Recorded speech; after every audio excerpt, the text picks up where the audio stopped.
Halo semuanya, perkenalkan nama saya Kadenta Nugraha Pramesti dari kelas 11 MIPA 3 nomor absen 16. Kali ini saya akan menjelaskan tentang salah satu tokoh yang berperan penting dalam kemerdekaan Indonesia. Tokoh ini adalah B.M. Dyah. B.M. Dyah atau Burhanuddin Muhammad Dyah lahir di Kutaraja yang sekarang dikenal sebagai Banda Aceh pada tanggal 7 April 1917 dan meninggal di Jakarta pada tanggal 10 Juni 1996 pada umur 79 tahun. Burhanuddin Muhammad Dyah adalah seorang wartawan, tokoh pers, pejuang kemerdekaan, diplomat, dan pengusaha Indonesia. Nama asli B.M. Dyah yang sesungguhnya hanyalah Burhanuddin.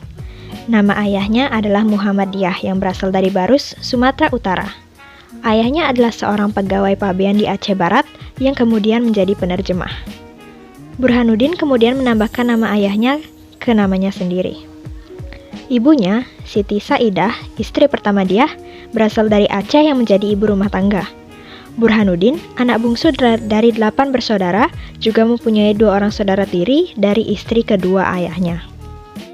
Burhanuddin belajar di HIS, kemudian melanjutkan ke Taman Siswa di Medan karena ia tidak mau belajar di bawah asuhan guru-guru Belanda.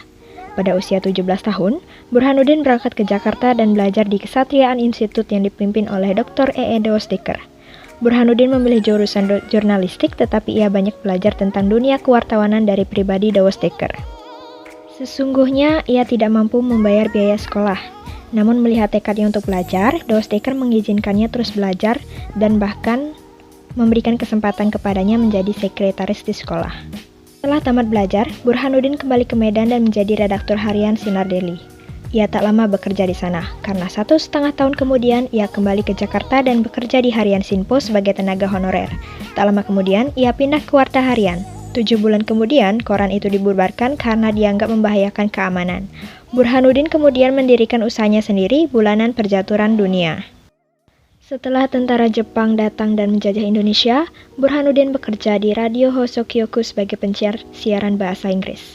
Ia juga merangkap bekerja di Asia Raja sebagai pembantu editor. Ketika ketahuan bahwa ia bekerja juga di tempat lain, Burhanuddin pun dipenjara selama 4 hari. Ketika bekerja di Radio Hosokyoku itulah Burhanuddin bertemu dengan Herawati, seorang penyiar lulusan jurnalistik dan sosiologi di Amerika Serikat. Mereka berpacaran, dan tak lama kemudian pada 18 Agustus 1942 mereka menikah. Pada akhir September 1945, dia bersama sejumlah rekannya seperti Yusuf Ishak dan Rosyan Anwar mengangkat senjata dan berusaha merebut percetakan Jepang Jawa Shimbun yang menerbitkan harian Asia Raja. Tentara Jepang yang menjaga percetakan tidak melawan, bahkan menyerah. Percetakan pun jatuh ke tangan Dyah dan rekan-rekan. Pada 1 Oktober 1945, B.M. Dyah mendirikan Harian Merdeka. Dia menjadi pemimpin redaksi, Yusuf Ishak menjadi wakilnya, dan Rosyan Anwar menjadi redaktur. Dia memimpin surat kabar ini hingga akhir ayatnya. Pada April 1945, bersama istrinya Herawati, Dyah mendirikan koran berbahasa Inggris, Indonesian Observer. Ia dinilai sebagai penulis editorial yang baik, seorang nasional pro-Soekarno dan menentang militerisme. Ia pernah bertolak pandangan dengan pihak militer setelah peristiwa 17 Oktober sehingga ia terpaksa pindah-pindah tempat untuk menghindari kejaran petugas-petugas militer. Peranan B.M. Dyah dalam kemerdekaan Indonesia. Sebagai seorang wartawan, B.M. Dyah terlibat dalam proses penyebaran berita kemerdekaan Indonesia atas perintah langsung dari Muhammad Hatta. B.M. Dyah dan rekan-rekannya menyebarkan berita proklamasi Indonesia dengan mencetak surat kabar dan selebaran-selebaran serta menyebarkannya ke pelosok Indonesia. Kalian tahu nggak sih ternyata B.M. Dyah itu adalah sosok yang menyelamatkan teks proklamasi yang asli yang ditulis oleh Soekarno. Dialah yang menyimpan teks asli proklamasi tersebut selama lebih dari 40 tahun sehingga kita bisa menyaksikannya sekarang ini. Gimana sih ceritanya? Kenapa B.M. Dyah bisa menyimpan teks proklamasi itu selama 40 tahun lebih? Sekarang aku ceritain. Pada saat Soekarno, Muhammad Hatta, dan Atma Subarjo menyusun draft proklamasi, B.M. Dyah, para aktivis dan para pemuda lain menunggu di ruang tengah rumah Laksamana Maeda. Ketika draft tersebut telah disetujui para wakil pemuda dan anggota PPKI yang hadir, Soekarno meminta Sayuti Melik untuk mengetik naskah tersebut. Setelah naskah selesai diketik dan ditandatangani oleh Soekarno dan Hatta, Sayuti Melik membuang begitu saja draft proklamasi tersebut. Di buku biografi B.M. Dyah yang berjudul Butir-Butir Padi B.M. Dyah, Tokoh Sejarah yang Menghayati Zaman, tertulis, setelah naskah tersebut disalin oleh Sayuti Melik, naskah tersebut dibuang ke tempat sampah begitu saja.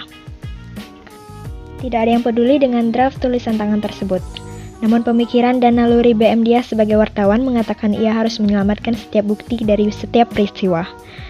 Teks itu lantas ia kantongi dan simpan sepanjang lebih dari 40 tahun lamanya sebelum diserahkan ke pemerintah Republik Indonesia sebagai arsip nasional pada tahun 1992.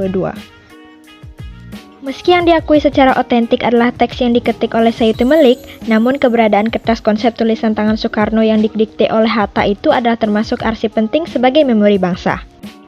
Selain berkiprah dalam dunia jurnalisme, B.M. Dyah juga ditunjuk sebagai Duta Besar Cekoslowakia dan Hongaria. Ia juga diangkat oleh Presiden Soeharto menjadi Menteri Penerangan pada tahun 1968. Atas jasa dan perjuangan B.M. Dyah, ia menerima penghargaan dari Presiden Soeharto, yakni Bintang Mahaputra Utama pada 10 Mei 1978. Ia juga mendapatkan penghargaan Medali Perjuangan Angkatan 45 dari Dewan Harian Nasional Angkatan 45 pada 17 Agustus 1955. Berkat tindakan yang dilakukan B.M. Dyah, saat ini kita bisa melihat draft naskah proklamasi asli yang ditulis tangan oleh Soekarno. Karena B.M. Dyah itu jarang diketahui oleh banyak orang. Jadi, saya berharap setelah saya membuat video ini, B.M. Dyah semakin dikenal oleh orang banyak. Meskipun B.M. Dyah itu tidak sepopuler Muhammad Hatta dan Insinyur Soekarno, tapi menurut saya kontribusinya untuk kemerdekaan Indonesia cukup besar. Dan B.M. Dyah patut dikenal sebagai pahlawan. Sekian video dari saya. Apabila ada kesalahan, mohon dimaafkan. Atas waktunya telah menonton video saya sampai detik ini, saya ucapkan terima kasih. Om Santi Santi Santi. Bye.